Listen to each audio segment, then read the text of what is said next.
jet foil, salah jet foil. Ada matras foil, ada matras angin. Pilih yang mana? Kalau saya pilih dua-duanya. Yes. Right. Kehidupan di gunung saat ini mungkin sudah bukan sesuatu yang tabu, maksudnya yang langka gitu, yang tabu gitu. Karena semua orang sudah suka berwisata di gunung. Semua orang sudah berkunjung ke gunung, dari gunung pendek sampai gunung tinggi, dari yang kecil sampai yang besar, dari yang begang sampai yang gemuk. Gunung tuh ada yang kurus, ada yang gemuk ya. Dari yang terjal sampai yang licin banget ada.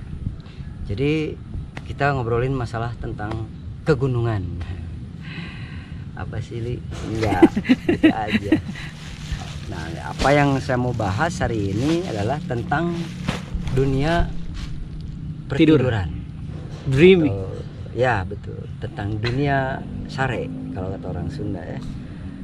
Tidak lepas dari keindahan gunung, tidak lepas dari keliaran sebuah hutan di gunung, pasti ada rasa lelah yang kalau kita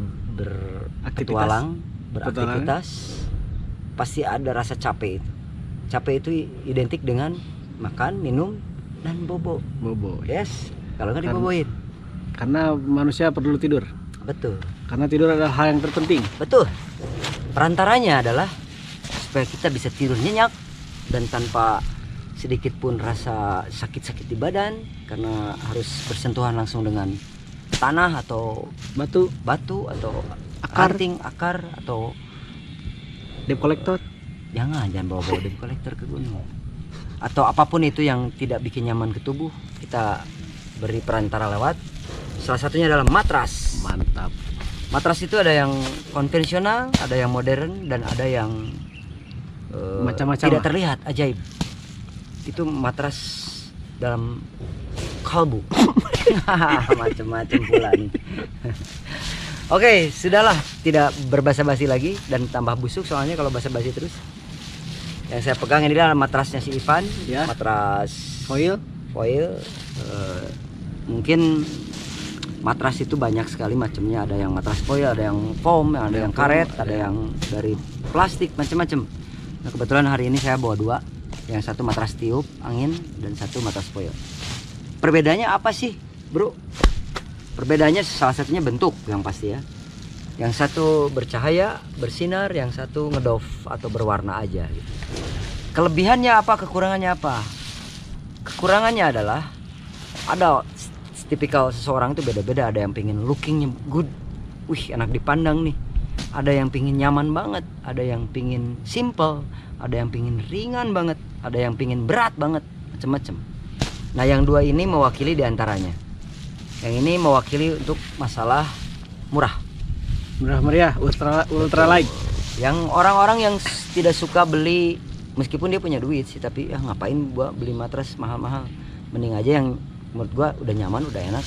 Ini pilihan yang tepat, bro.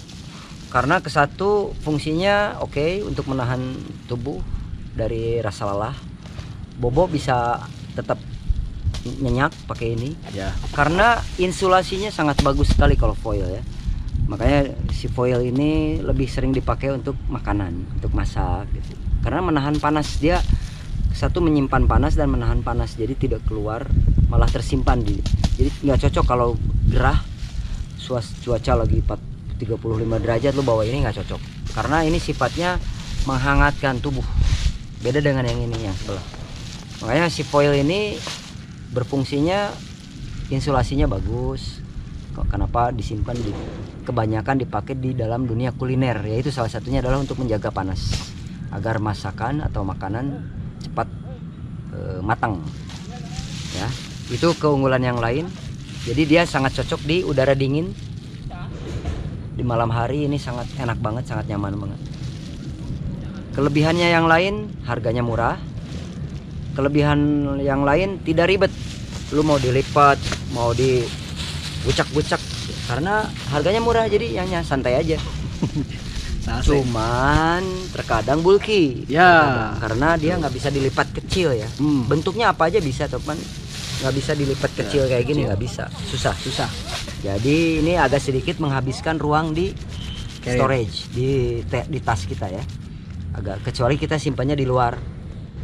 Tapi kalau di luar kenyamanan yang terganggu adalah pandangan orang. Kalau enggak ke punggung di sini misalnya deket back system, tapi tetap punggung kita jadi korban karena tadinya ada ruang Betul. udara jadi terhalang oleh ini. Itu dia kekurangannya. Kekurangan yang lain sepertinya masalah daya tahan atau durability.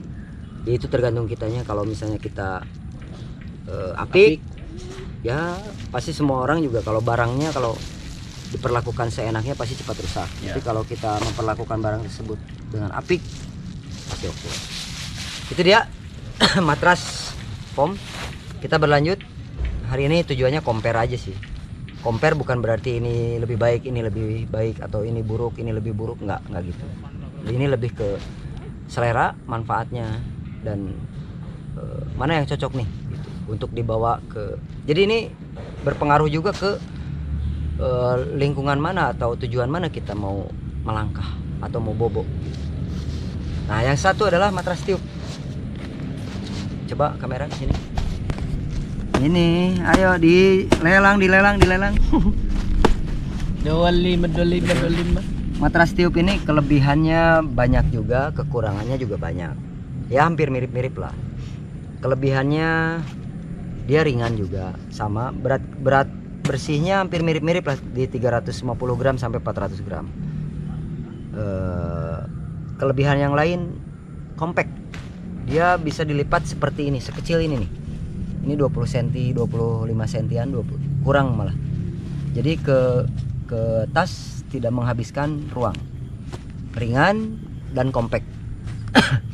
Yang ketiga kelebihannya adalah dia lucu aja bentuknya, modis gitu.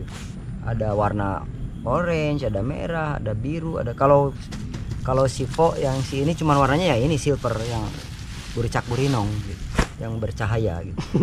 Kalau si matras tiup dia pilihan warnanya banyak. Itu kelebihannya. Kelebihan yang lain pula dia empuk. Betul, empuk, sangat empuk, hampir mirip kasur lah, hampir mirip kasur gitu. Jadi tergantung ketebalan dan tipisnya ini. Ini bisa disesuaikan ya? Nggak disesuaikan, dan macam-macam matras angin itu ada yang tebal banget, ada yang tipis, dan itu berpengaruh terhadap beratnya gitu. Tapi selama dia itu matras tiup udah pastinya lebih nyaman daripada ini. Tapi belum tentu hangat ya, belum tentu lebih hangat daripada ini. Karena udah pasti kalau ini adalah insulator yang baik untuk badan. Kalau ini belum tentu. Tapi di antara matras tiup ada R value, yaitu ada insulator dan tingkat nilai-nilainya yang berbeda-beda. Tergantung harga juga. Semakin tinggi nilai insulatornya, semakin mahal biasanya. Oke, kelebihan yang lain selain insulator yang berbeda-beda, maksudnya ada nilainya. Kelebihan yang lain adalah dia tidak memakan ruang di tenda karena ada ukurannya. Ini juga sih sebenarnya ada. Cuman kalau ini kita bisa menyesuaikan tingkat kenyamanan kita. Misalnya badan kita kecil, badan kita gede, ada ukuran-ukuran dari mulai S, M, L, atau enggak biasanya dari sentimeter. Kalau ini biasanya satu ukuran semua.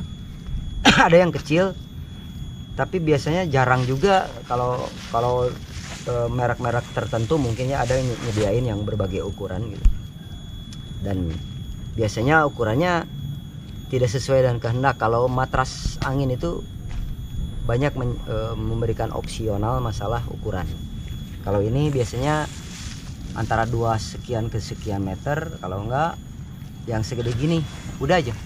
Biasanya gitu, nggak ada. Kalau matras bisa sampai 5 kali 5 meter ada. Perahu namanya. Perahu angin. Kelebihannya ya itu sebenarnya bukan kelebihan sih, itu hanya anekdot aja sih. Kelebihan yang lain yang pasti adalah matras angin itu gampang sekali pasangnya, cuman tinggal ditiup. Kalau enggak lu punya pompa mini, bisa pakai pompa mini. Sama ini ribet mana sih bang? Nggak ribet, dua-duanya juga sama, enak. Ini juga simple dipakainya, dipasangnya simple. Cuman terkadang kalau dia itu yang itu ngabisin space gitu. Maksudnya untuk di kantong apalagi ya di ransel dia bisa ngabisin space aja, karena ya bulky itu tadi dilipatnya cuma segede gini bisa ininya gitu, gede kan, Paling mentok lah. paling mentok segede gini. Kalau ini kan cuma segede gini. Itu aja. Kelebihan yang lain mungkin teman-teman bisa berbeda-beda sih. Kalau saya cuma segitu. Kekurangannya dari matras angin adalah harganya jarang yang murah. Rata-rata paling murah itu sekitar 300.000. Itu pun durability-nya sama kenyamanannya mungkin berbeda-beda dengan harga yang di atas itu. Kekurangan yang lainnya saya rasa itu tidak ada yang lain. Jadi kembali lagi ke selera, kembali lagi ke kemampuan, kembali lagi ke estetik, kembali lagi ke target kita menuju kemana. Nih kalau gunung-gunung dingin, ya contohnya gunung-gunung tinggi, kemungkinan ini bakalan butuh bantuan dengan si ini. Jadi Didaba gitu. betul, jadi lengkap sekali kalau ini nyari ukuran yang sama dengan ini di double, itu lebih nyaman. Saya jamin 200% nyaman banget. Jadi dia nggak langsung nempel ke footprint gitu, ke alas tenda gitu. Jadi langsung ditambal oleh ini, saya jamin. Cuman ya itu nambah berat, nambah beban mungkin ya. Oke, itu dia komparasi antara matras tiup, matras angin dengan bubble wrap foil, matras foil. Untuk kekurangan dan kelebihan saya kembalikan lagi ke selera masing-masing. Toh ini hanya sharing, hanya berbagi. Dua-duanya sangat bermanfaat, dua-duanya sangat nyaman, dua-duanya sangat aman, dan dua-duanya memberikan rasa nyenyak pada saat tidur. Oke. Saya Ali dari 4x4. Kita ketemu lagi di lain kesempatan. Jangan lupa untuk subscribe, komen, share, dan like. Tapi yang paling utama adalah semoga Anda selalu sehat. Ciao, kami pamit. Assalamualaikum warahmatullahi wabarakatuh. Salam lestari. Bye.